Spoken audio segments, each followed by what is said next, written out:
చూచి ఉన్నాను. దేవునికి స్తోత్రం. హల్లెలూయా, హల్లెలూయా.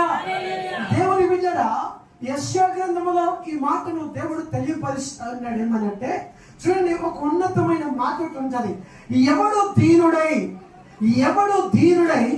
నలిగిన హృదయము గలవాడై నా మాట విని వణుకుచుండెనో వారినే నేను.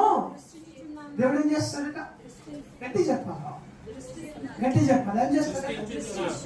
దేవుడు ఒక వ్యక్తిని ఎప్పుడు దృష్టి వచ్చి చూస్తాడు అంటే గనక, ఎవడైతే దీనుడై దేవుని మాటకు భయము కలిగి దేవుని మాటకు వణుకుచు దేవుని మాట చేత కట్టబడి తన మార్గములను సరళము చేసుకొని ఎవడైతే నూతన హృదయాన్ని పొందుతాడో వాడి మీద దేవుని దృష్టి ఉంచుతాడు.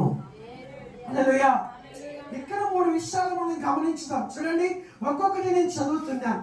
ఎవడు దీనుడై అంటే దీన హృదయాన్ని కలిగి, సోదరి ప్రేమ కలిగి, మంచి ప్రేమను కలిగి, సమాధానము కలిగి, నెమ్మది కలిగి, అన్ని విషయాల్లో దేవుని వాక్యాన్ని పట్టుకొని, దేవుని మాటను పట్టుకొని, దేవుని చిత్తానికి లోబడి, దేవుని తలంపులకు లోబడి ఎవడైతే తన్ను తాను తగ్గించుకుంటాడో తనను దేవుడు హెచ్చిస్తాడు. హల్లెలూయా.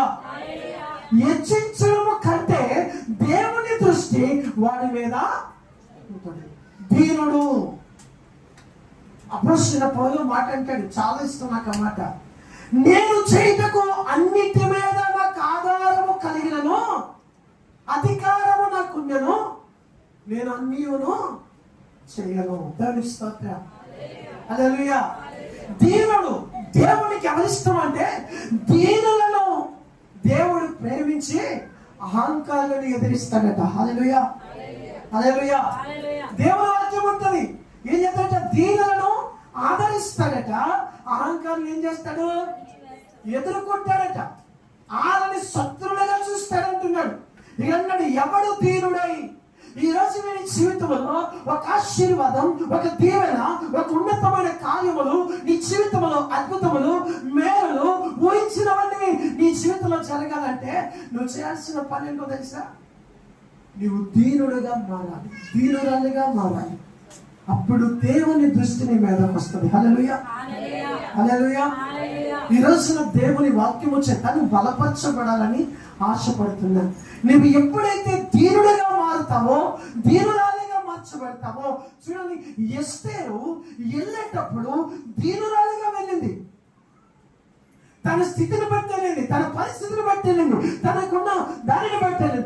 కానీ ఆమె కొద్ది రోజుల తర్వాత అన్నిటినీ కలిగిన ఐశ్వర్యవంతురాలుగా దేవుడు తనను నడిపించాడు. దేవుని స్తోత్రం. హల్లెలూయా. దేవుని ఎదుట నువ్వు దీనురాలిగా మారితే, దేవుని ఎదుట దీనుడిగా మారితే, పశ్చాత్తాపడితే, తప్పదములు ఒప్పుకుంటే, బలహీనతను విడిచిపెడితే, శోభకరమైన వాటి నుంచి నీవు విడిపించబడి దేవుని ఎదుట తప్పిపోయిన కుమారుడు వలె నువ్వు తిరిగి వచ్చి దీనుడిగా మారితే నిన్ను దేవుడు ఆశీర్వదిస్తాడు. హల్లెలూయా. నీ దేవుని దృష్టి నీ మీద ఉంటుంది. దేవుని దృష్టి ఏం చేస్తుంది? ఎవరి మీద ఉంటుంది? చెప్పండి, ఎవరి మీద ఉంటుంది? పక్క వాళ్ళు ఎక్కడ పోయి విన్నాను? దీనుల మీద ఉంటుందట. ఎవరి మీద ఉంటుందంట? ఎవడైతే దీనుడై ఉంటాడో, మంచి హృదయాన్ని కలిగి ఉంటాడో, యథార్థతని కలిగి ఉంటాడో, దేవుని మీద ఆధారపడతాడో వాడిని దేవుడు ఏం చేస్తాడంటే తెలుసా?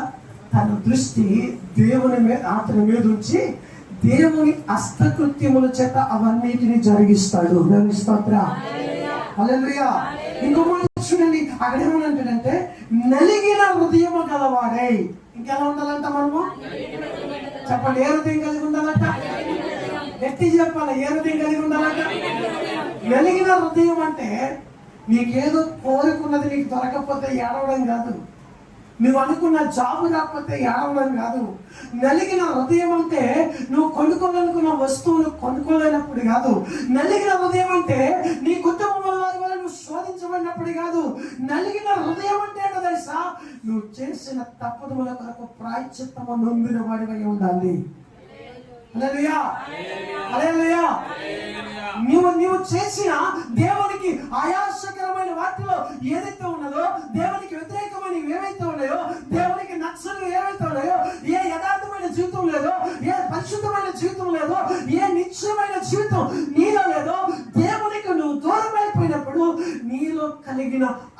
నలిగిన హృదయం నువ్వు దేవుని దగ్గరికి రాగలిగితే దేవుని దృష్టి నీ మీద ఉంటుంది. హల్లెలూయా, హల్లెలూయా. దీనుడై నలిగిన హృదయం గలవాడై ఉండాలి. దేవునికి స్తోత్రం. హల్లెలూయా. నలిగిన హృదయము గలవాడివైతే నిన్ను దేవుడు ఏం చేస్తాడంట? నా మాట విని. ఎవరి మాట? గట్టి చెప్పండి, ఎవరి మాట? నువ్వు దేవుని మాటకి నువ్వు భయపడితే, రాత్రి సేవకురాలు చెప్పిన మాట, దేవుని మాటకు భయపడి యెహోవా యందు భయభక్తులు కలిగిన వారికి ఏదియు చెప్పండి, ఏదియు. గట్టి చెప్పాలి, ఎవరికి భయపడాలి?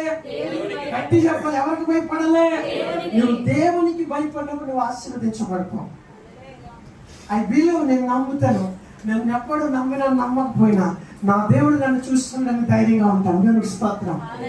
ఎలాంటి పరిస్థితుల్లో నన్ను దేవుడు ఉంచినా సరే, ఇక్కడ అంటున్నాడు, నా మాట విని ఎవరైతే భయపడుచుండనో వాడి మీద దేవుడు ఏం చేస్తాడట? చెప్పండి, ఏముంచుతాడట? మనుషులకు భయపడ్డావనుకో వారు చూసినని చెప్పే, కుటుంబానికి భయపడ్డావనుకో వారు చూసినని చెప్పే, అక్కలకు భయపడ్డావనుకో వారు చూసినని చెప్పే, సేవకులు భయపడ్డావనుకో వారికి చూసినని చెప్పే, ఇద్దరు అన్నదమ్ములకు భయపడ్డావనుకో వారు చూసినని చెప్పే, నీ తల్లిదండ్రులకు భయపడ్డావనుకో వారు చూసినంత చెప్పే. కానీ సృష్టికర్త అయిన దేవుడికి భయపడు, నీ జీవితాన్ని దేవుడు మారుస్తాడు. హల్లెలూయా. ఆయనకు భయపడి ఆయన మాట ఏదైతే చెప్పాడో ఆ యోనాలాగా ఉండద్దు. యోనా తర్షీషుకి వెళ్ళిపోయాడు. ఎక్కడికి వెళ్ళమన్నాడు దేవుడు? నినేవేకి వెళ్ళమన్నాడు. ఎక్కడికి వెళ్ళమన్నాడు? నన్ను ఎవడో చూడలేదు, నన్ను ఎవడో పట్టించుకోలేదు, నా బతుకు నాదే, నా ఇష్టం నాదే.